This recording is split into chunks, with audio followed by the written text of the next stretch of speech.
અને વાલરામજી મહારાજ પણ મન વચન અને કર્મથી પરમાર્થ કાજે સમર્પિત રહ્યા. વાંઢાએ હરિદ્વાર કે કોઈ પણ સ્થળે ભાવિક જનોએ ભંડારો કર્યો હોય ત્યારે વાલરામજી મહારાજના આશીર્વાદને લીધે ક્યારેય ભંડારામાં ખોટ પડી નથી. માત્ર હરિદ્વાર કે કચ્છમાં જ નહીં, પરંતુ જ્યાં જ્યાંથી જ્યારે જ્યારે એમને કહેણ આવ્યું ત્યાં ત્યાં તેઓ શ્રી દોડી દોડીને ગયા છે. તેઓ જાણતા હતા કે વિજ્ઞાન વિના ધર્મ આંધળો છે અને ધર્મ વિના વિજ્ઞાન પાંગડું છે. આથી બંનેના સમ્યક વિકાસ માટે એમણે ખૂબ જાગૃતિ ફેલાવી. મંદિરો અને ધર્મશાળાઓના અને ધર્મસ્થાનોના જીર્ણોદ્ધારની સાથોસાથ સમાજોદ્ધાર માટે પણ તેઓ કાર્યરત રહ્યા. મુંબઈમાં મુલુંડ ખાતે આરોગ્ય ધામનો આરંભ કર્યો તો બીજી તરફ આદિવાસીઓના કલ્યાણ માટે પણ એટલા જ સક્રિય રહ્યા. શ્રી બાળ રાજેશ્વર ભક્ત મંડળ તરફથી વિદ્યાર્થીઓને પુસ્તક સહાયની યોજનામાં તેઓ સહાયભૂત થયા. એમના સેવા ક્ષેત્રને કદી સંકુચિતતાના સીમાડા નડ્યા નથી. શિક્ષણ માટેની એમની જે પ્રેરણા છે તો અદ્ભુત હતી. આંગણવાડીથી માંડી અને વિશ્વવિદ્યાલયો સુધીના અભ્યાસને તેઓ શ્રીએ સરખું જ મહત્વ આપેલું. એ પછી દેસલપર જેવા ગામડાઓની શાળાઓનો પ્રશ્ન હોય કે પછી ભુજ જેવા શહેરની કોલેજોમાં કોમ્પ્યુટર યુનિટની સ્થાપના હોય, એમની પ્રેરણાનો અભિગમ હંમેશા સમાન રહ્યો છે. આમ ધર્મની સાથે રામ નામની સાથે સાથે અભ્યાસ, આરોગ્ય અને વિજ્ઞાનની વિચારધારા લોકો સુધી પહોંચાડવાનું કાર્ય એ એમનો જીવન મંત્ર હતો. સરળ સ્વભાવ, નમન કુટિલાય, ઉચ્ચ વિચાર અને સાદું જીવન જીવતા એ વાલરામજી મહારાજ સાધુ સંત અને બ્રાહ્મણોની સેવાને પૂજ્ય માનતા. એમના જીવનકાળ દરમિયાન એમણે ગૌ સેવાને ખૂબ જ અગત્યતા આપી. નવજાત બાળકની આંખોમાં અને ગાયની આંખોમાં એમને પ્રભુના દર્શન થતા અને તેથી જ ગૌશાળા અને પાંજરાપોળ ઊભી કરવા માટે તેઓ શ્રી આ જીવન કાર્યરત રહ્યા.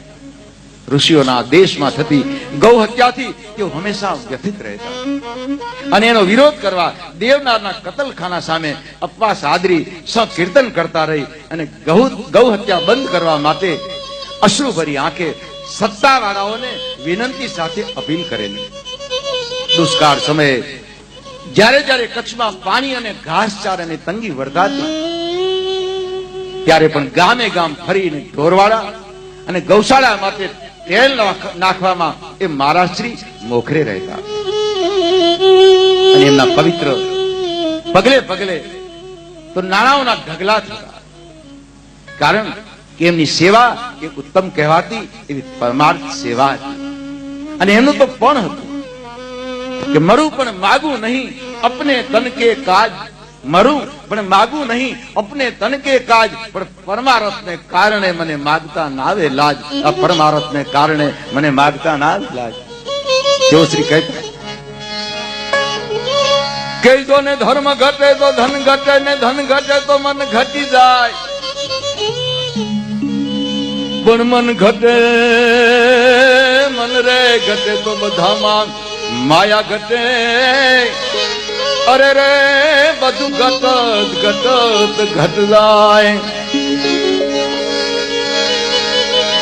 અને જો ધર્મ વધે તો ધન વધે, જો ધર્મ વધે તો ધન વધે, ને ધન વધે તો મન વધી જાય.